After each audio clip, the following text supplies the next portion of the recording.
Next आप देखिए बच्चों, स्टेबिलिटी ऑफ न्यूक्लियस। तो स्टेबिलिटी ऑफ न्यूक्लियस जो है, किसी भी न्यूक्लियस की स्टेबिलिटी कितनी होगी ये कौन डिसाइड करेगा? ये न्यूट्रॉन और प्रोटॉन का जो रेशो है वो रेशो डिसाइड करता है। तो आप देखिए, nuclear stability depends on neutrons to protons ratio. n/p का जो रेशो होता है बच्चों, वही उस न्यूक्लियस की स्टेबिलिटी को डिसाइड करता है। तो अगर मान लीजिए मैं लाइट न्यूक्लियाई की बात करूं, लाइट न्यूक्लियाई जिनके लिए a लेस देन 30 हो, तो उनकी स्टेबिलिटी के लिए n/p जो है वो 1 के बराबर होना चाहिए, और हैवी न्यूक्लियाई की स्टेबिलिटी के लिए n/p जो है वो 1.6 होना चाहिए। तो यहां पर आप देखिए, ये ग्राफ आपको दिया हुआ है नंबर ऑफ न्यूट्रॉन्स और ये नंबर ऑफ प्रोटॉन्स हैं। तो आप देखिए, ये जो लाइन है, इस लाइन पर n/p कितना होगा? 1 के बराबर, और ये जो कर्व दिया हुआ है इस लाइन पर n/p है 1.6 के बराबर।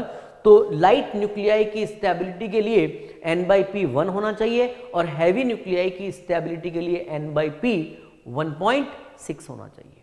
अब यहां देखिए बच्चों, if n/p ratio greater than 1.6 max nucleus again unstable.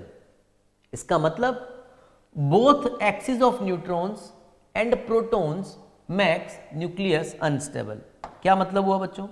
आप यहां से देखिए, अगर number of neutrons number of proton से बहुत ज्यादा है तो n/p का रेशो 1.6 से ज्यादा निकल जाएगा, और n/p अगर 1.6 से ज्यादा है तो न्यूक्लियस अनस्टेबल हो जाएगा। अगर number of proton number of neutron से ज्यादा है तो n/p का जो रेशो है वो बहुत कम हो जाएगा, और n/p का रेशो बहुत कम हो जाएगा तो अगेन जो है न्यूक्लियस जो है वो अनस्टेबल हो जाएगा। अब यहां पर समझते हैं किस तरह से न्यूक्लियस अनस्टेबल होगा। हम ये मानते हैं if p very very greater than n, अगर number of proton number of neutron से बहुत ज्यादा है तो क्या होगा? प्रोटॉन प्रोटॉन के बीच में लगने वाला जो इलेक्ट्रोस्टैटिक फोर्स होगा बच्चों, वो रिपल्सिव नेचर का होगा, हम जानते हैं। तो strong repulsive force between the nucleons which में ब्रेक द न्यूक्लियस। हम जानते हैं न्यूक्लियस के अंदर न्यूक्लियर फोर्स भी लगता है, और न्यूक्लियस के अंदर प्रोटॉन प्रोटॉन के बीच में इलेक्ट्रोस्टैटिक रिपल्सिव फोर्स भी लगता है, राइट। तो जब नंबर ऑफ प्रोटॉन बहुत ज्यादा हो जाएंगे तो न्यूक्लियर फोर्स की जो वैल्यू है वो कम हो जाएगी, और इलेक्ट्रोस्टैटिक रिपल्सिव फोर्स की वैल्यू बढ़ जाएगी, तो न्यूक्लियस क्या हो जाएगा? अनस्टेबल हो जाएगा, राइट। और अगर if n very very greater than p है तो axis of neutrons max the nucleus large. Nucleus जो है वो लार्ज हो जाएगा, और न्यूक्लियस लार्ज हो जाएगा तो न्यूक्लियॉन्स के बीच की डिस्टेंस बढ़ जाएगी बच्चों, और न्यूक्लियॉन्स के बीच की जब डिस्टेंस बढ़ जाएगी तो उनके बीच में लगने वाला अट्रैक्टिव फोर्स जो होगा, जो कि न्यूक्लियर फोर्स है, वो क्या हो जाएगा? लेस इफेक्टिव हो जाएगा।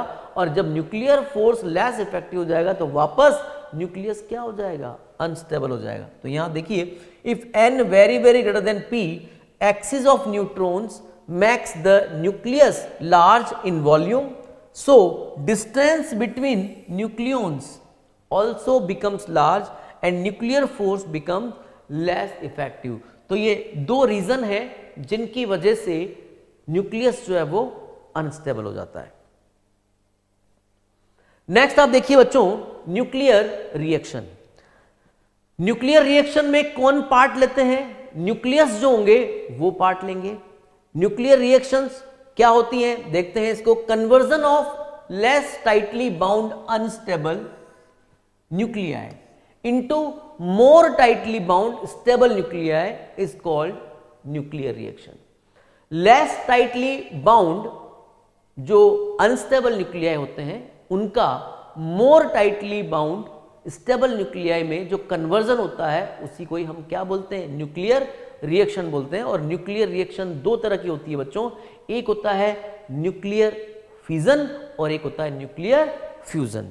तो यहां पर आप देखिए, इन न्यूक्लियर रिएक्शन, ये इंपॉर्टेंट पॉइंट है बच्चों, याद रखना है।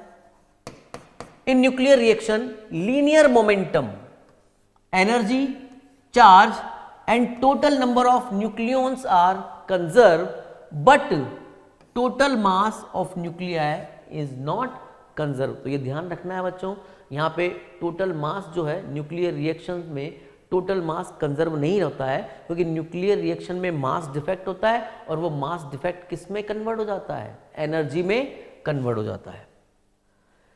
न्यूक्लियर एनर्जी, न्यूक्लियर एनर्जी क्या होगी बच्चों? The energy release in nuclear reaction. Nuclear reaction में एनर्जी रिलीज होती है, और जो एनर्जी रिलीज होती है किसकी वजह से होती है? मास डिफेक्ट की वजह से। तो the energy release in nuclear reaction due to mass defect is called nuclear energy. The energy release is of the order of mega electron volt. जो एनर्जी जो रिलीज होगी उस एनर्जी का जो ऑर्डर होता है वो मेगा इलेक्ट्रॉन वोल्ट ऑर्डर का होता है। Energy release in nuclear fusion of 1 kilogram of uranium. अगर मान लीजिए मैं 1 किलोग्राम ऑफ यूरेनियम का फ्यूजन में करा देता हूं, न्यूक्लियर फ्यूजन में करा देता हूं, तो हमें कितनी एनर्जी मिलेगी बच्चों? 10 की पावर 14 जूल एनर्जी हमें मिलती है। और अगर मान लीजिए मैं 1 किलोग्राम कोल को बर्न करता हूं, तो 1 किलोग्राम कोल को बर्न करने से जो मुझे एनर्जी मिलेगी वो मिलती है 10 की पावर 7 जूल के बराबर।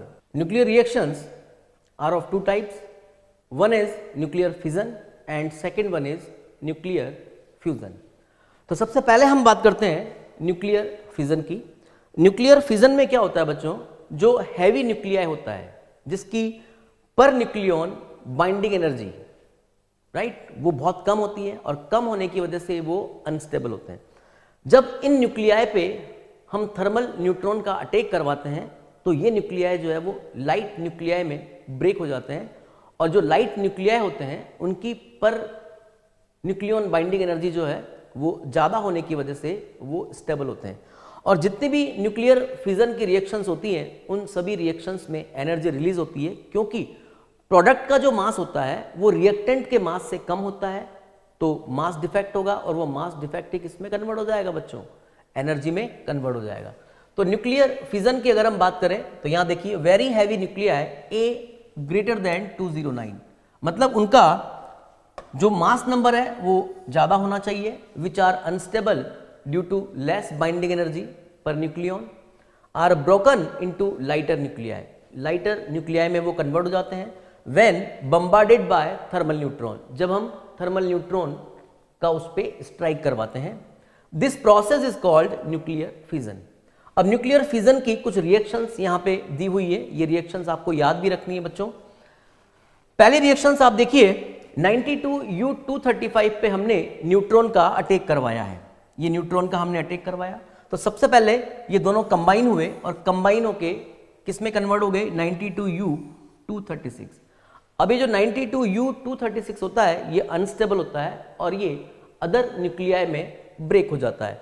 तो जब ये ब्रेक होगा तो हमें बेरियम मिलेगा, क्रिप्टॉन मिलेगा और 3 न्यूट्रॉन हमें मिलेंगे, और साथ में एनर्जी भी रिलीज होगी। एनर्जी रिलीज क्यों होती है बच्चों? हम पहले भी बात कर चुके हैं, ये जो प्रोडक्ट हैं इन प्रोडक्ट का टोटल मास जो होता है रिएक्टेंट के टोटल मास से कम होता है, तो मास डिफेक्ट हुआ, और ये जो मास डिफेक्ट है यही किस में कन्वर्ट हो जाता है? एनर्जी में कन्वर्ट हो जाता है।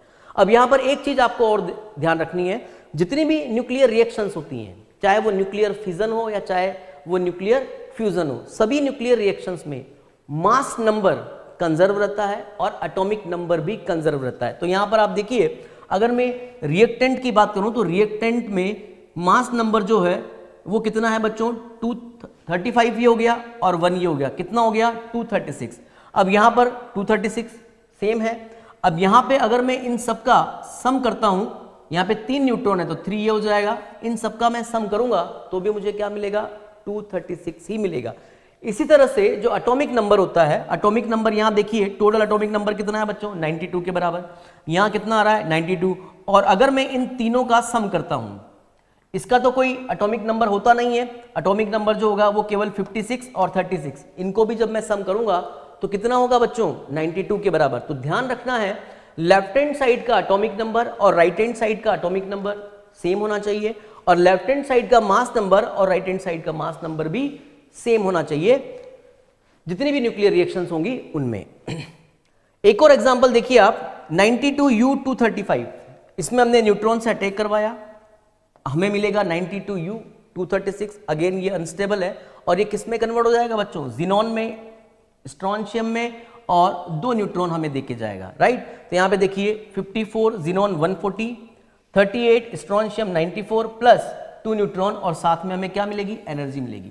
एक चीज हमें ध्यान रखना है बच्चों, जब भी हम फिजन करेंगे किसी भी न्यूक्लियाई का, राइट, न्यूट्रॉन से फिजन करेंगे तो जरूरी नहीं है कि प्रोडक्ट हमेशा सेम ही मिले, प्रोडक्ट चेंज भी हो सकते हैं। जैसे यहाँ पे हो रहा है, यहाँ पर अलग प्रोडक्ट मिल रहे हैं, यहाँ पे अलग प्रोडक्ट मिल रहे हैं, लेकिन जो बेसिक कॉन्सेप्ट है, लेफ्ट हैंड साइड का atomic number, right hand side का एटॉमिक नंबर सेम होना चाहिए, लेफ्ट हैंड साइड का mass number, right hand side का मास नंबर भी सेम होना चाहिए, जो कि सभी रिएक्शंस में, न्यूक्लियर रिएक्शंस में होगा।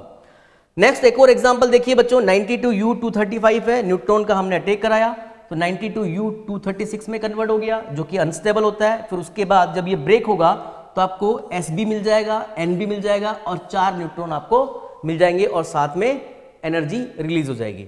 अब यहां पर अगर मैं 92U235 की बात करूं तो अगर मान लीजिए इसके एक न्यूक्लियाई का फिजन अगर होता है तो एक न्यूक्लियाई के फिजन से जो एनर्जी रिलीज होती है बच्चों, वो ध्यान रखना है आपको, 200 मेगा इलेक्ट्रॉन वोल्ट के बराबर होती है।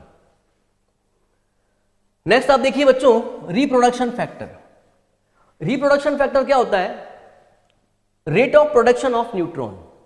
किसी भी न्यूक्लियर रिएक्शन में या न्यूक्लियर फिजन की अगर मैं बात करूं, उसमें न्यूट्रॉन का प्रोडक्शन कितना हो रहा है, rate of production of neutron divided by rate of loss of neutron.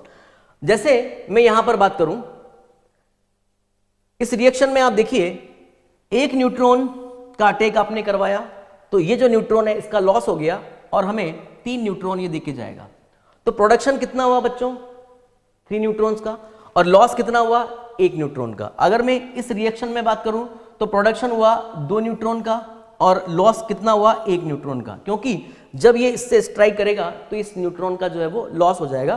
तो प्रोडक्शन तो 2 का हुआ और लॉस जो है वो 1 का हुआ। तो production, rate of production of neutron divided by rate of loss of neutron जो है उसको हम क्या बोलते हैं, रिप्रोडक्शन फैक्टर।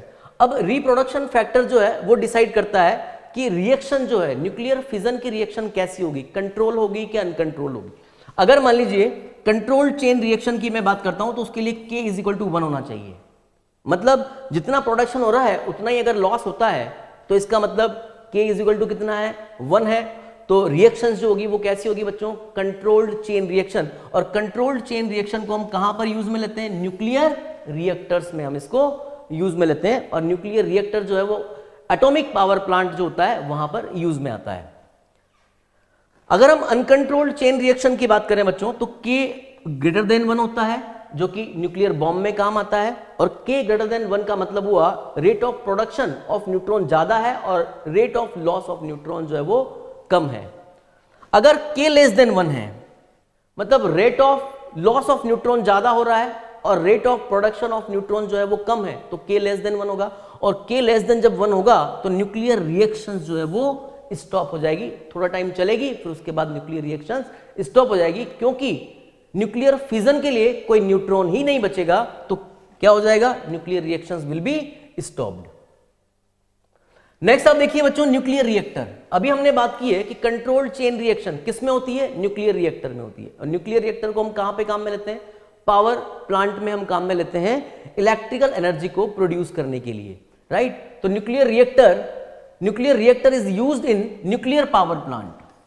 कहां पर काम में लेंगे, न्यूक्लियर पावर प्लांट में, to generate electrical energy from nuclear energy. Nuclear energy से हम इलेक्ट्रिकल एनर्जी में कन्वर्ट करने के लिए हम न्यूक्लियर रिएक्टर को यूज में लेते हैं।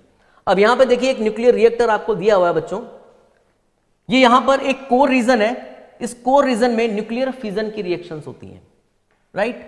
एक रिफ्लेक्टर लगाया हुआ है, कैडमियम रोड्स हैं, ये कूलेंट है जो कि न्यूक्लियर फिजन की रिएक्शन में जो एनर्जी रिलीज होती है तो कूलेंट जो है वो उस एनर्जी को एब्जॉर्ब करता है और उससे उसका टेम्परेचर इंक्रीज हो जाता है। यहां पर ये एक हीट एक्सचेंजर है जिसको मैं स्टीम जनरेटर बोलता हूं। तो स्टीम जो है वो टरबाइन से निकलेगी, वाटर इसमें कंडेंसर से आएगा, फिर वो स्टीम में कन्वर्ट हो जाएगा और वो जो स्टीम है वो टरबाइन तक जाएगी।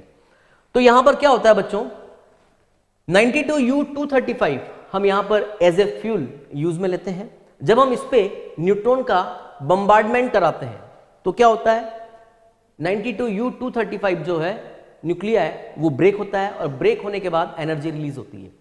उस एनर्जी से हम क्या करते हैं, ये कूलेंट है, ये कूलेंट क्या करेगा, उस एनर्जी को एब्जॉर्ब करेगा, और एनर्जी को एब्जॉर्ब करने के बाद अपनी जो एनर्जी है वो इसको ट्रांसफर कर देगा। यहां से आप देखिए कंडेंसर से वाटर आ रहा है, ये अपनी एनर्जी हीट एक्सचेंजर के थ्रू इस वाटर को ट्रांसफर करेगा, और ये वाटर जो है वो स्टीम में कन्वर्ट हो जाएगा, और स्टीम जो है वो टरबाइन में जाएगी, जो कि टरबाइन को रोटेट कराएगा। टरबाइन को जब रोटेट कराएगा तो उससे कनेक्टेड होता है बच्चों जनरेटर। जनरेटर में मैग्नेटिक फ्लक्स में चेंज होगा, और मैग्नेटिक फ्लक्स में जब चेंज होगा तो क्या होगा, ईएमएफ इंड्यूस हो जाएगा या ईएमएफ प्रोड्यूस हो जाएगा। तो यहां पर हम इलेक्ट्रिसिटी को इस तरह से जनरेट कर सकते हैं। अब यहां पे रिफ्लेक्टर का क्या काम है बच्चों, रिफ्लेक्टर क्या होता है, जब न्यूक्लियर रिएक्शंस होती हैं तो न्यूक्लियर फिजन की रिएक्शंस में कुछ हार्मफुल रेडिएशंस निकलते हैं। अब वो हार्मफुल रेडिएशंस अगर लीकेज हो जाएंगे तो क्या हो जाएगा, वो हमें नुकसान देंगे। तो उस नुकसान से बचने के लिए हम क्या करते हैं, रिफ्लेक्टर लगाते हैं। तो ये रिफ्लेक्टर क्या करता है, उन रेडिएशंस को वापस कोर में भेज देता है, और रेडिएशंस बाहर नहीं निकल पाते हैं। कैडमियम रोड्स का काम क्या है बच्चों, कैडमियम रोड जो है वो रिएक्शंस को कंट्रोल करता है। कैडमियम रोड जो होती है वो एक तरह से न्यूट्रॉन का एक अच्छा एब्जॉर्बर होता है, जो कि न्यूट्रॉन को एब्जॉर्ब कर लेता है, और जब भी हमें प्लांट को शट डाउन करना होता है तो हम कैडमियम रोड की हेल्प से न्यूक्लियर फिजन रिएक्शंस को बंद करवा सकते हैं।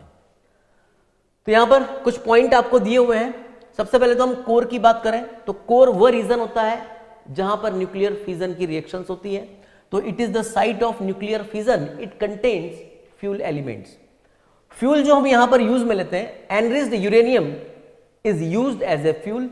तो एनरिच्ड यूरेनियम जो होता है वो 92U235 होता है, और हम 92Pu239 को भी यूज में ले सकते हैं। लेकिन जनरली इंडिया में जितने भी पावर प्लांट है बच्चों, वहां पर जो हम फ्यूल यूज में लेते हैं वो 92U235 को ही यूज में लेते हैं। नेक्स्ट रिफ्लेक्टर, अभी हमने रिफ्लेक्टर की बात की। The core is surrounded by a reflector to reduce leakage of radiations. Radiations के लीकेज को रिड्यूस करने के लिए हम क्या करते हैं, रिफ्लेक्टर को यूज में लेते हैं। नेक्स्ट है मॉडरेटर्स। मॉडरेटर्स क्या करेगा बच्चों, न्यूट्रॉन की जो स्पीड है उनको डिक्रीज करता है। मॉडरेटर का काम क्या होता है, न्यूट्रॉन की स्पीड को डिक्रीज करता है। तो moderators are provided along with fissionable nuclei for slowing down fast neutrons. और मॉडरेटर्स के लिए जो हम यूज में लेते हैं न्यूक्लियर रिएक्टर में, वाटर को हम यूज में ले सकते हैं, हेवी वाटर D2O को भी हम यूज में ले सकते हैं, या फिर हम ग्रेफाइट को भी यूज में ले सकते हैं। तो ये इंपॉर्टेंट है, ये आपको याद भी रखना है। नेक्स्ट है बच्चों कंट्रोल रोड्स। जैसा कि हमने कहा कंट्रोल रोड्स जो होती है वो न्यूट्रॉन का बहुत अच्छा एब्जॉर्बर होता है। तो जब भी हमें प्लांट को शट डाउन करना होता है, प्लांट को शट डाउन क्यों करेंगे, अगर मान लीजिए हमें सर्विस करनी है, प्लांट की ओवरऑलिंग करनी है कि कोई प्रॉब्लम तो नहीं आ गई है प्लांट में, तो हमें क्या करना पड़ेगा, शट डाउन करना पड़ेगा। और शट डाउन करने के लिए हमें न्यूक्लियर रिएक्शंस को बंद करना होगा। और न्यूक्लियर रिएक्शंस को बंद हम कैसे करते हैं, कैडमियम रोड की हेल्प से। हम क्या करेंगे, कैडमियम रोड को इंसर्ट करा देंगे, तो वो क्या करेगा, ज्यादा से ज्यादा न्यूट्रॉन को एब्जॉर्ब कर लेगा, और न्यूट्रॉन जो है वो आगे न्यूक्लियर रिएक्शंस को नहीं चला पाएंगे। तो फिर क्या होगा, K<1 हो जाएगा, और K<1 हो जाएगा तो कुछ टाइम के बाद न्यूक्लियर रिएक्शंस जो है वो बंद हो जाएंगी।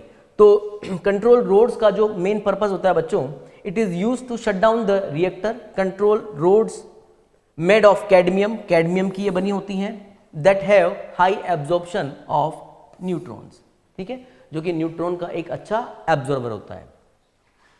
नेक्स्ट देखिए कूलेंट। कूलेंट क्या करेगा, जो भी न्यूक्लियर फिजन में जो एनर्जी रिलीज हुई है, कूलेंट उस एनर्जी को एब्जॉर्ब करेगा, राइट, और वो जो एनर्जी है वो कंडेंसर से आने वाले वाटर को ट्रांसफर कर देगा। तो वो जो वाटर है वो किस में कन्वर्ट हो जाएगा बच्चों, स्टीम में कन्वर्ट हो जाएगा। और जब हम उस स्टीम को टरबाइन के ऊपर अटैक कराएंगे तो टरबाइन रोटेट होगा।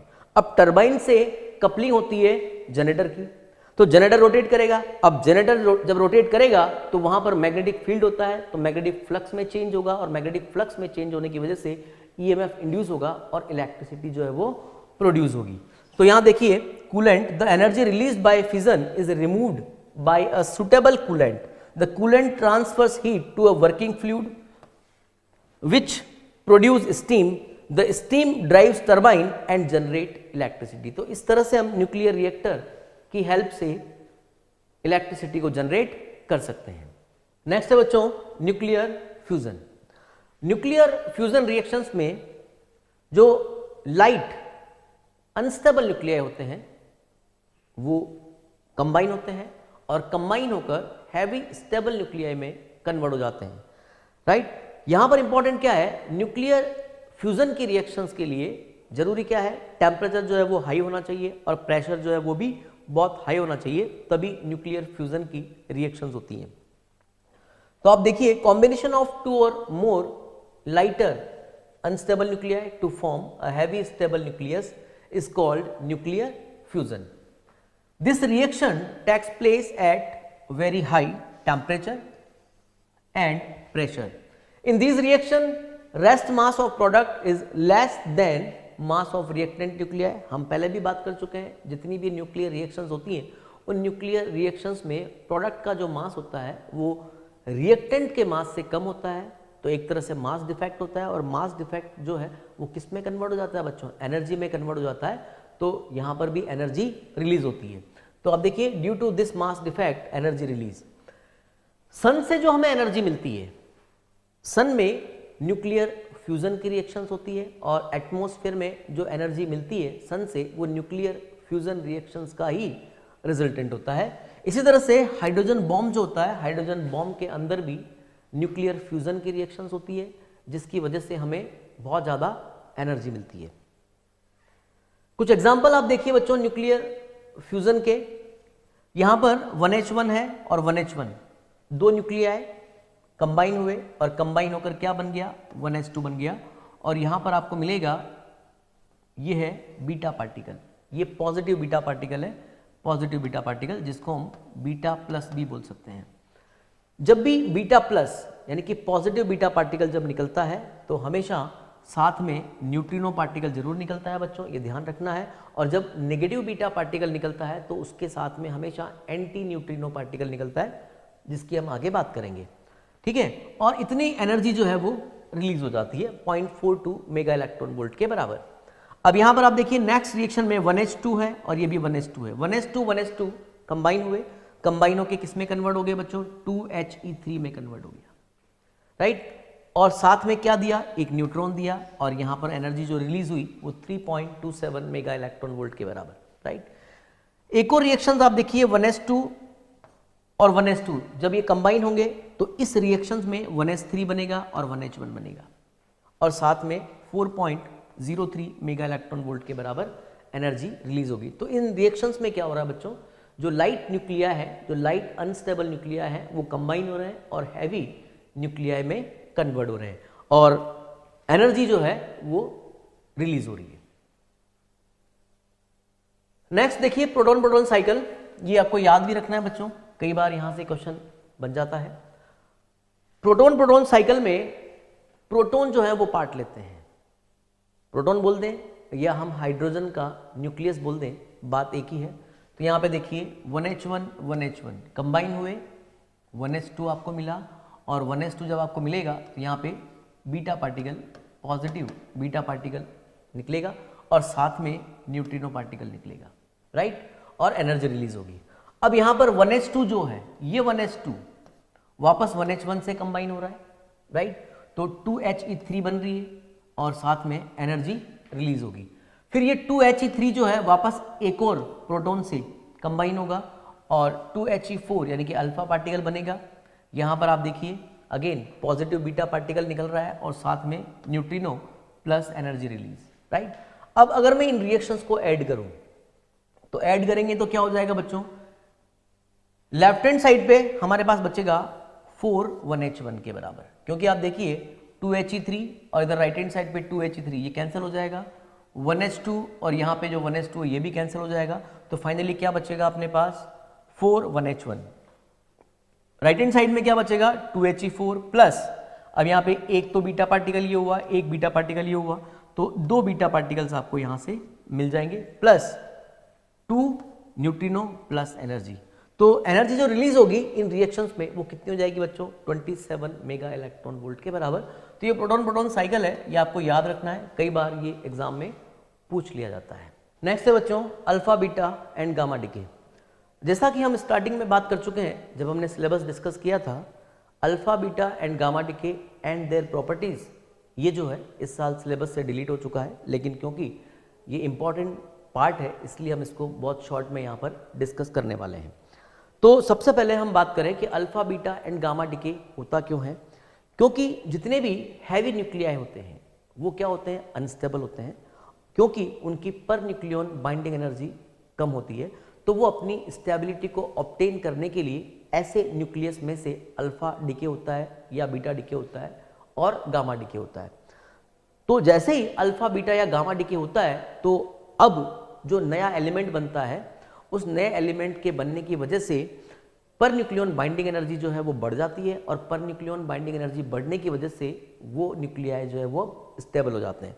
तो सबसे पहले हम बात करते हैं अल्फा डिके की। अल्फा डिके, जब भी किसी न्यूक्लियस से अल्फा डिके होता है बच्चों, तो उसका एटॉमिक नंबर जो है वो 2 से रिड्यूस हो जाएगा और उसका जो मास नंबर है वो 4 से रिड्यूस हो जाता है, क्योंकि अल्फा पार्टिकल जो होता है वो हीलियम का न्यूक्लियस होता है। तो यहां पर आप देखिए, in an alpha decay atomic number of parent nucleus is reduced by 2 and mass number is reduced by 4। तो यहां देखिए ZXE ये एक न्यूक्लियस है जिसको हम पेरेंट न्यूक्लियस बोलेंगे, और इससे एक अल्फा पार्टिकल जो है डिके हो गया। तो जैसे ही अल्फा पार्टिकल डिके हुआ तो इसका जो एटॉमिक नंबर है वो 2 से रिड्यूस हो गया, मतलब Z-2 रह गया, और इसका जो मास नंबर है वो 4 से रिड्यूस हो गया, दैट मीन्स A-4 रह गया।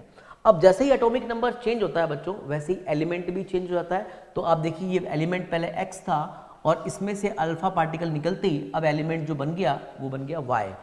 तो इसको तो पेरेंट न्यूक्लियस बोलेंगे और इसको क्या बोलेंगे, डॉटर न्यूक्लियस।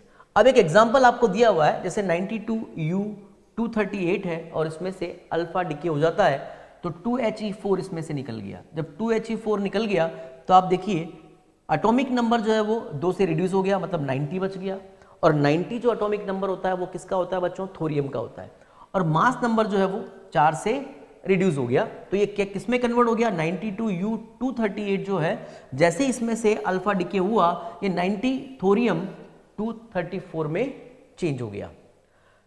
अब यहां पर एक इंपॉर्टेंट पार्ट क्या है बच्चों, in alpha decay the mass defect between reactant and product nuclei is converted into kinetic energy of the product. यहां आप देखिए ये तो प्रोडक्ट है और ये जो है रिएक्टेंट है। तो प्रोडक्ट का जो मास होता है वो रिएक्टेंट के मास से कम होता है, दैट मीन्स मास डिफेक्ट हुआ, और ये मास डिफेक्ट एनर्जी में कन्वर्ट हो जाता है, और ये एनर्जी जो है वो हमें प्रोडक्ट की काइनेटिक एनर्जी की फॉर्म में मिलती है। अब एनर्जी अगर मुझे निकालनी हो, कितनी एनर्जी यहाँ पे रिलीज होगी, तो यहाँ पे मास डिफेक्ट निकाल लीजिए। उस मास डिफेक्ट को जब हम c² से मल्टीप्लाई करेंगे तो हमें एनर्जी रिलीज जो है वो मिल जाएगी। तो आप देखिए Q is equal to mu, reactant का मास हो गया, MTH प्लस M-अल्फा ये प्रोडक्ट का मास हो गया। तो रिएक्टेंट के मास में से मैंने प्रोडक्ट का मास माइनस कर दिया, फिर मैंने उसको c² से मल्टीप्लाई किया, तो मुझे क्या मिल जाएगा बच्चों, एनर्जी जो रिलीज होगी वो मिल जाएगी।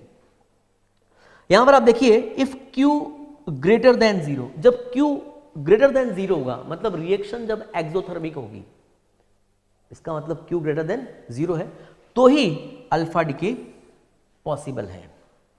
अब यहां पे इंपॉर्टेंट पार्ट क्या है बच्चों, due to large mass of alpha particle, alpha particle का जो मास होता है वो बहुत ज्यादा होता है, these are heavily absorbed by matter, matter से ये हैविली एब्जॉर्ब्ड हो जाते हैं, and have highest ionising power. Important है बच्चों, अल्फा डिके या अल्फा पार्टिकल की जो आयोनाइजिंग पावर होती है वो सबसे ज्यादा होती है, और इनकी पेनिट्रेटिंग पावर जो होती है वो सबसे कम होती है। नेक्स्ट है बीटा डिके। बीटा डिके 2 तरह का होता है। बीटा डिके जो है एक तो होता है बीटा माइनस, राइट, और एक होता है बीटा प्लस। अब बीटा माइनस को हम -1E0 भी बोल सकते हैं बच्चों। एक तरह से मैं ये कह सकता हूं कि इसका जो एटॉमिक नंबर होता है वो -1 होता है और इसका मास नंबर जो है वो 0 होता है। ऐसे बीटा प्लस की मैं बात करूं तो मैं इसको +1E0 बोल सकता हूं, मतलब इसका एटॉमिक नंबर +1 होता है और इसका मास नंबर जो है वो 0 होता है। तो कब बीटा माइनस का डिके होगा और कब जो है वो बीटा प्लस का डिके होगा, ये जो अंदर रिएक्शंस होती है न्यूक्लियस के अंदर वो डिसाइड करता है। तो यहां पर आप देखिए, सबसे पहले मैं बीटा माइनस की बात करता हूं। फर्स्ट जो है वो बीटा माइनस डिके। तो बीटा माइनस डिके कब होता है बच्चों? जब न्यूक्लियस के अंदर न्यूट्रॉन प्रोटॉन में कन्वर्ट होता है। जब न्यूक्लियस के अंदर न्यूट्रॉन प्रोटॉन में कन्वर्ट होता है, ध्यान रखना है बच्चों, इंपॉर्टेंट है, न्यूट्रॉन जब प्रोटॉन में कन्वर्ट होगा तो बीटा माइनस का डिके होता है। जैसे यहां पर आप देखिए, ये न्यूट्रॉन है, ये प्रोटॉन में कन्वर्ट हो गया, तो आप देखिए इसका मास नंबर 1 है, इसका भी मास नंबर 1 है, राइट। अब इधर लेफ्ट हैंड साइड पे एटॉमिक नंबर कितना है? 0। तो राइट हैंड साइड पे भी एटॉमिक नंबर क्या होना चाहिए बच्चों? 0। तो यहां पर आप देखिए, ये हो गया 0n1, ये हो गया 1p1, मतलब प्रोटॉन में कन्वर्ट हो गया, और साथ में क्या निकालेगा? -1e0, मतलब ये बीटा माइनस पार्टिकल निकालेगा, राइट। और जब भी बीटा माइनस पार्टिकल निकलेगा, हमेशा ध्यान रखना है बच्चों, साथ में एंटी न्यूट्रिनो जरूर निकलेगा। जब भी बीटा माइनस पार्टिकल निकलेगा, साथ में एंटी न्यूट्रिनो जरूर निकलेगा। तो यहां पे ये एंटी न्यूट्रिनो पार्टिकल निकल गया। अब यहां देखिए, जैसे ZXA, ZXA एक न्यूक्लियस है और इसमें से ये बीटा माइनस पार्टिकल निकल गया है। तो बीटा माइनस निकल गया तो साथ में क्या निकला? Anti neutrino. अब यहां देखिए, एक तरह से एटॉमिक नंबर जो है, जब भी बीटा माइनस निकलेगा किसी न्यूक्लियस से, तो उसका एटॉमिक नंबर 1 से बढ़ जाएगा। जब भी बीटा माइनस निकलेगा किसी न्यूक्लियस से, तो उसका एटॉमिक नंबर 1 से बढ़ जाएगा, लेकिन मास नंबर में किसी भी तरह का कोई चेंज नहीं होगा। तो यहां देखिए Z+1, ये एटॉमिक नंबर चेंज हो गया बच्चों, तो एलिमेंट भी चेंज हो गया, पहले X था अब Y बन गया, तो Z+1YA, ठीक है। एक एग्जांपल देखिए बच्चों, यहां पे 15p32 फास्फोरस है, इसमें से बीटा माइनस निकल गया, साथ में एंटी न्यूट्रिनो तो निकलेगा ही निकलेगा। अब जैसे इसका एटॉमिक नंबर 1 से बढ़ा, जब बीटा माइनस निकलेगा तो एटॉमिक नंबर 1 से बढ़ेगा, तो कितना हो गया? 16, और 16 किसका होता है बच्चों? सल्फर का होता है, लेकिन मास नंबर इसका एज इट इज रहेगा, जो यहां पे था वही रहेगा, ठीक है। ऐसे ही 83 बिस्मिथ 210 है, तो यहां पर ये बीटा माइनस निकल चुका है, एंटी न्यूट्रिनो साथ में निकल चुका है, और ये किस में कन्वर्ट हो जाएगा? 84 में, ठीक है। तो इस तरह से बीटा माइनस रिएक्शंस की हमने बात की है। नेक्स्ट है beta plus decay. Beta plus decay कब होता है? जब भी न्यूक्लियस के अंदर प्रोटॉन न्यूट्रॉन में कन्वर्ट होता है तो बीटा प्लस का डिके होता है। तो यहां ध्यान रखना है, proton is converted into a neutron. तो इसकी रिएक्शन देखिए, ये प्रोटॉन है, न्यूट्रॉन में कन्वर्ट हो गया, जब न्यूट्रॉन में कन्वर्ट हुआ तो साथ में क्या मिलेगा मुझे? Beta plus. और बीटा प्लस को मैं कैसे दिखा सकता हूं? +1e0। और जब भी बीटा प्लस निकलता है बच्चों, हमेशा न्यूट्रिनो साथ में जरूर निकलेगा, ये आपको ध्यान रखना है। तो आप देखिए, एक एग्जांपल हमने लिया ZXA। जब बीटा प्लस निकलता है तो एटॉमिक नंबर 1 से कम हो जाता है। जब बीटा प्लस निकलता है तो एटॉमिक नंबर 1 से कम हो जाता है। अब एटॉमिक नंबर चेंज हो गया, मतलब एलिमेंट चेंज हो गया, तो आप देखिए X जो है वो Y में कन्वर्ट हो गया, तो इसका एटॉमिक नंबर Z-1 हो गया, मास नंबर में कोई चेंज नहीं होगा, तो मास नंबर A है। और यहां पर क्या निकला? बीटा प्लस, और बीटा प्लस के साथ में क्या निकलेगा? हमेशा न्यूट्रिनो पार्टिकल। एक एग्जांपल आपको दिया हुआ है 11Na22। जब 11Na22 में से बीटा प्लस जब निकलता है तो एटॉमिक नंबर 1 से कम हो गया, तो ये 10, और 10 किसका होता है बच्चों? नियोन का, तो ये नियोन में कन्वर्ट हो जाएगा, mass number as it is है, और साथ में न्यूट्रिनो पार्टिकल निकलेगा। Total energy produced due to mass defect, again इस रिएक्शन में भी मास डिफेक्ट होता है। Due to mass defect is distributed among these two particles. जो भी मास डिफेक्ट से जो एनर्जी हमें मिली है, वो एनर्जी किस में डिस्ट्रीब्यूट हो जाती है बच्चों? बीटा प्लस एंड न्यूट्रिनो, और बीटा माइनस एंड न्यूट्रिनो में ये डिस्ट्रीब्यूट हो जाएगी। आयनाइजिंग पावर इसकी कम होती है, लेकिन पेनिट्रेटिंग पावर जो होती है बीटा पार्टिकल की वो हाई होती है। अब यहां पर एक ग्राफ दिया हुआ बच्चों, नंबर ऑफ बीटा पार्टिकल और kinetic energy of beta particle के बीच में। ये ग्राफ जो है वो कंटिन्यूस ग्राफ है। तो आप देखिए, काइनेटिक एनर्जी जैसे जैसे पार्टिकल की, बीटा पार्टिकल की बढ़ती जाएगी, तो उसके corresponding number of beta particle जो है वो कम होते जाएंगे। तो ये ग्राफ आपको ध्यान रखना है। नेक्स्ट है गामा डिके। गामा डिके कब होगा बच्चों? जब भी किसी न्यूक्लियस से अल्फा पार्टिकल निकल जाएगा या बीटा पार्टिकल निकल जाएगा, उसके बाद ही गामा डिके होता है, क्योंकि जब न्यूक्लियस से अल्फा या बीटा पार्टिकल जब निकल जाता है तो न्यूक्लियस जो है वो एक्साइटेड स्टेट में आता है और वापस अपनी ग्राउंड स्टेट में आने के लिए वो फोटोन की फॉर्म में गामा डिके करता है। तो यहां ध्यान रखना है, आफ्टर इमिशन ऑफ अल्फा और beta particle parent nucleus goes to excited state and when it comes back to ground state it emits photon in the form of gamma rays. This is called gamma decay. तो यहां पर आप देखिए कि example आपको दिया हुआ है 27 कोबाल्ट 60 में से जब बीटा माइनस निकलता है, राइट, तो बीटा माइनस जब निकला तो क्या हुआ बच्चों, एक्साइटेड स्टेट में आ गया न्यूक्लियस, और जब न्यूक्लियस एक्साइटेड स्टेट में आ गया तो एक गामा फोटोन इसने निकाला जिसकी एनर्जी है 1.17 मेगा इलेक्ट्रॉन वोल्ट, एक और गामा फोटोन इसने निकाला जिसकी एनर्जी है 1.33 मेगा इलेक्ट्रॉन वोल्ट, और उसके बाद वो ग्राउंड स्टेट में पहुंचा। जब ये ग्राउंड स्टेट में पहुंचा तो आप देखिए बीटा माइनस क्योंकि निकल गया है, तो बीटा माइनस निकलने से 27 से एटॉमिक नंबर कितना हो जाएगा 28, और 28 कितने का होता, किसका होता है बच्चों, निकल का होता है, तो ये किस में कन्वर्ट हो जाएगा, निकिल में कन्वर्ट हो जाएगा। तो क्या बनेगा 28 निकिल 60 बन जाएगा। इंपॉर्टेंट क्या है, लीस्ट आयोनाइजिंग पावर होगी, हाईएस्ट पेनिट्रेटिंग पावर होती है, और स्पीड जो होती है गामा पार्टिकल की वो इक्वल टू लाइट स्पीड हो जाएगी। नेक्स्ट है बच्चों इलेक्ट्रॉन कैप्चर। इलेक्ट्रॉन कैप्चर में क्या होता है, न्यूक्लियस के पास जो ऑर्बिट होती है जिसको हम इनर ऑर्बिट बोलेंगे, उसके जो इलेक्ट्रॉन होते हैं उन इलेक्ट्रॉन को न्यूक्लियस एब्जॉर्ब कर लेता है, और एब्जॉर्ब करने के बाद न्यूक्लियस के अंदर जो प्रोटॉन होता है वो न्यूट्रॉन में कन्वर्ट हो जाता है। इस प्रोसेस को हम क्या बोलते हैं, इलेक्ट्रॉन कैप्चर बोलते हैं।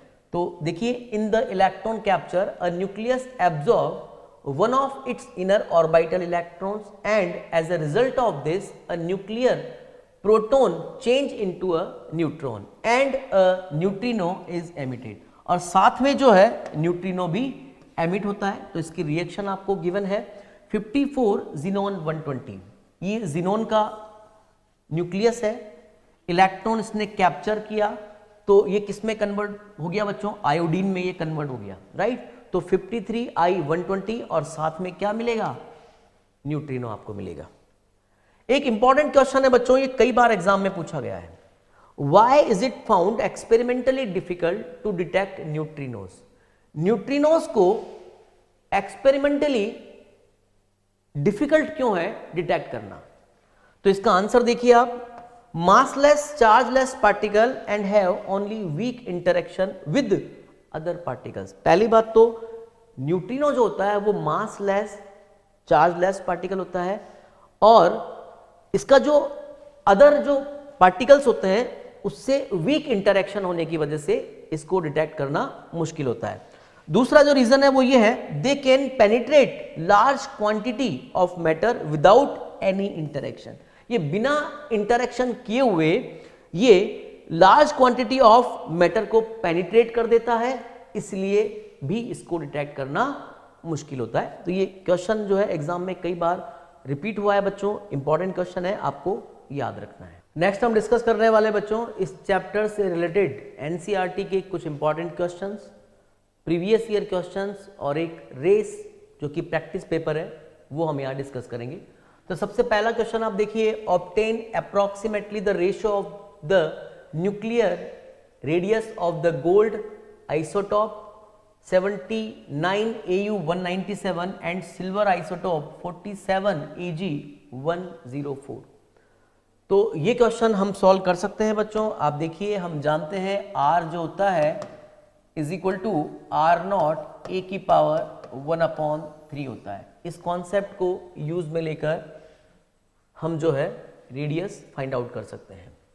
क्वेश्चन नंबर सेकंड देखिए, obtain the binding energy in mega electron volt of a nitrogen nucleus. Given nitrogen का जो न्यूक्लियस है उसका मास आपको दिया हुआ है, एक्चुअल मास आपको दिया हुआ है 14.00307 AMU के बराबर। तो हमें बाइंडिंग एनर्जी फाइंड आउट करनी है। तो बाइंडिंग एनर्जी के लिए बच्चों क्या जरूरी है, बाइंडिंग एनर्जी के लिए पहले हमें मास डिफेक्ट फाइंड आउट करना होगा। तो मास डिफेक्ट क्या हो जाएगा, del M। Is equal to, आप देखिए ये हो जाएगा, इसका जो एटॉमिक नंबर है वो कितना है 7 है, तो हम लिखेंगे 7 mp प्लस ये हो जाएगा, न्यूट्रॉन कितने होंगे वो भी 7 ही होंगे, तो 7 mn माइनस ये है कैपिटल M मतलब एक्चुअल मास। अब यहां पर आपको ध्यान रखना है कि mp जो होता है बच्चों AMU में, मास ऑफ प्रोटॉन AMU में कितना होता है 1.00727 AMU, ठीक है, और मास ऑफ न्यूट्रॉन जो होता है 1.00866 AMU के बराबर, राइट। तो यहां पर ये AMU में आपको दिया हुआ है ही सही, यहां पर वैल्यू पुट करेंगे तो हमें डेल M जो है वो मिल जाएगा AMU में।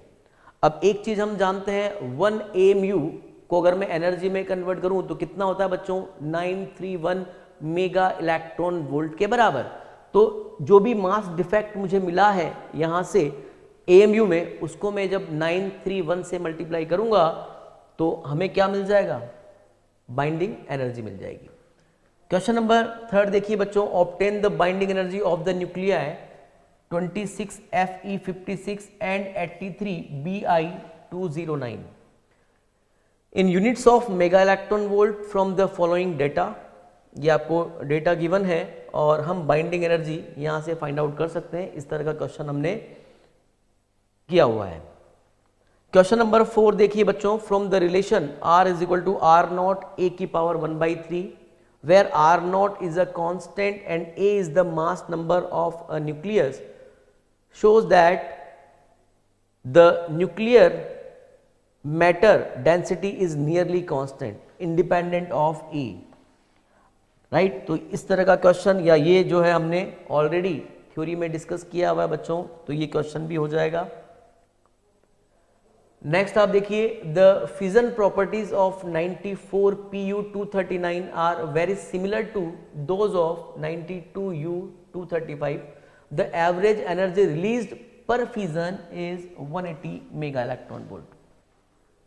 एक फिजन में कितनी एनर्जी रिलीज हो रही है बच्चों 180 मेगा इलेक्ट्रॉन वोल्ट के बराबर। How much energy in mega electron volt is released if all the atoms in 1 kilogram of pure 94Pu239 undergo fission. अब इस क्वेश्चन को हमें कैसे करना है, सबसे पहला काम हमारा क्या होगा बच्चों, 1 किलोग्राम में नंबर ऑफ प्लूटोनियम न्यूक्लियस कितने होंगे ये हम फाइंड आउट करेंगे। तो इसके लिए हम क्या करें, हम जानते हैं 239 ग्राम, अगर मैं प्लूटोनियम ले लेता हूं तो नंबर ऑफ एटम या नंबर ऑफ न्यूक्लियाई कितने होंगे बच्चों, Na के बराबर, एवोगाड्रो नंबर के बराबर। तो 1 ग्राम में कितने होंगे Na/239 के बराबर, राइट। अब मुझे तो 1 किलोग्राम में बात करनी है, तो 1 किलोग्राम का मतलब कितना हो गया 1000 ग्राम, राइट। तो यहां से मुझे नंबर ऑफ न्यूक्लियाई मिल जाएंगे। उन नंबर ऑफ न्यूक्लियाई को, राइट, Na की वैल्यू में पुट कर दूंगा, सॉल्व कर लूंगा। अब जो भी मुझे नंबर ऑफ न्यूक्लियाई मिलेंगे, उन नंबर ऑफ न्यूक्लियाई को जब मैं 180 मेगा इलेक्ट्रॉन वोल्ट से मल्टीप्लाई करूंगा तो टोटल कितनी एनर्जी रिलीज हुई है वो हम निकाल सकते हैं। क्वेश्चन नंबर 6 देखिए बच्चों, what will be the value of neutron multiplication factor. Neutron multiplication factor मतलब रिप्रोडक्शन फैक्टर, अगर आपको ध्यान हो तो हमने डिस्कस किया हुआ है रिप्रोडक्शन फैक्टर की, और रिप्रोडक्शन फैक्टर जो है वो कंट्रोल्ड चेन रिएक्शन के लिए कितना होता है बच्चों 1 के बराबर। क्वेश्चन नंबर 7 देखिए, differentiate between nuclear fission and fusion, give an example of each, which of the above reactions takes place in nuclear reactor. तो ये हम पढ़ चुके हैं थ्योरी में, इस तरह से ये क्वेश्चन हम कर सकते हैं। क्वेश्चन नंबर 8 देखिए, what does mean by mass defect, establish relation between mass defect and nuclear binding energy, ये हो जाएगा बच्चों। क्वेश्चन नंबर 9 देखिए, what is nuclear force, right its specific properties, ये भी हो जाएगा। Question number 10, draw a graph showing variation of potential energy of a pair of nucleon as a function of their separation, indicate the region in which the force is attractive और B जो है वो repulsive. आप देखिए हमने graph की बात की थी ग्राफ कुछ इस तरह का मिला था हमें, ये हमें मिला था बच्चों 0.8 फर्मी। तो आप देखिए यहाँ पर एनर्जी जो है, इसके नीचे एनर्जी नेगेटिव में है, इसके ऊपर जो एनर्जी है वो पॉजिटिव में है। अगर पोटेंशियल एनर्जी पॉजिटिव मिलती है, पॉजिटिव पोटेंशियल एनर्जी का मतलब क्या है, फोर्स जो है वो रिपल्सिव है, और नेगेटिव पोटेंशियल एनर्जी का मतलब क्या है बच्चों, फोर्स जो है वो अट्रैक्टिव है। तो एक तरह से 0.8 फर्मी से जस्ट पहले अगर मैं बात करता हूँ, 0.8 फर्मी से कम डिस्टेंस पे अगर मैं बात करता हूँ तो फोर्स जो है वो रिपल्सिव नेचर का होगा, और 0.8 या उसके बाद में बात करता हूँ तो फोर्स जो है वो अट्रैक्टिव नेचर का होगा। नेक्स्ट देखिए बच्चों, ईयर 2016 में आए हुए क्वेश्चन है, plot a graph showing the variation of binding energy per nucleon as a function of mass number. Graph हमने ड्रॉ किया है। Which property of nuclear force explains the approximate constancy of binding energy in the range A greater than 30 or less than 170? How does one explain the release of energy in both the process of nuclear fission and fusion from the graph? तो आप देखिए बच्चों, जो A जो है very light nuclei जो होते हैं उनकी बाइंडिंग एनर्जी पर न्यूक्लियन कम होती है, तो वो न्यूक्लियर फ्यूजन दिखाएंगे। और अगर मान लीजिए जो हैवी न्यूक्लियाई की अगर मैं बात करूं, जिनकी बाइंडिंग एनर्जी पर न्यूक्लियन भी कम होती है, तो वो न्यूक्लियर फ्यूजन दिखाते हैं। तो ये क्वेश्चन भी हम कर सकते हैं। ईयर 2018, ईयर 2017 में न्यूक्लियाई से क्वेश्चन तो आए हुए हैं बच्चों, लेकिन वो जो क्वेश्चन आए हुए हैं ईयर 2017 में, वो क्वेश्चन डिलीटेड पोर्शन से आए हुए हैं, इसलिए हमने 2017 के क्वेश्चन जो है वो यहाँ नहीं डाले हैं। अब नेक्स्ट जो है वो ईयर 2018 में आए हुए क्वेश्चन। क्वेश्चन नंबर फर्स्ट देखिए, 4 nuclei of an element undergo fusion to form a heavier nucleus with release of energy. Which of the two, the parent or the daughter nucleus, would have higher binding energy or higher binding energy per nucleon? तो हम जानते हैं parent nucleus से जब daughter nucleus बनता है तो daughter nucleus की पर न्यूक्लियन बाइंडिंग एनर्जी ज़्यादा होती है, इसलिए वो ज़्यादा स्टेबल होते हैं। क्वेश्चन नंबर सेकंड है, explain the processes of nuclear fission and nuclear fusion by using the plot of binding energy per nucleon binding energy versus the mass number A. तो आप देखिए हम पहले भी बात कर चुके हैं, जिनकी बाइंडिंग एनर्जी पर न्यूक्लियन कम होती है, पर न्यूक्लियन कम होती है, और जो लाइटर होते हैं वो तो न्यूक्लियर फ्यूजन दिखाते हैं, और जो हैवी न्यूक्लियाई होते हैं जिनकी बाइंडिंग एनर्जी पर न्यूक्लियन कम होती है, वो न्यूक्लियर फिजन दिखाते हैं। ईयर 2019 में पूछे गए क्वेश्चन देखिए, क्वेश्चन नंबर फर्स्ट है, state 2 distinguishing features of nuclear force. हो जाएगा बच्चों ये, draw a plot showing the variation of potential energy of a pair of nucleons as a function of their separation, mark the regions on the graph where the forces is attractive and repulsive. ये question भी हम कर चुके हैं। Year 2020 में पूछे गए question देखिए, in beta decay the parent and daughter nuclei have the same number of, mass number same होता है बच्चों, मास नंबर सेम होता है।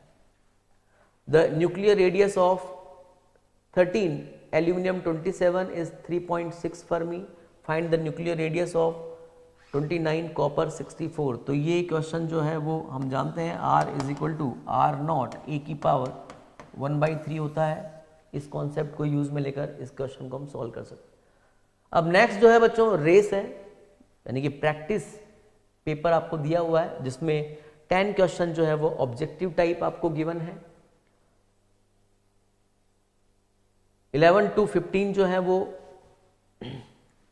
Fill in the blanks type है, और 16 से 20 जो है वो शॉर्ट आंसर टाइप क्वेश्चन है।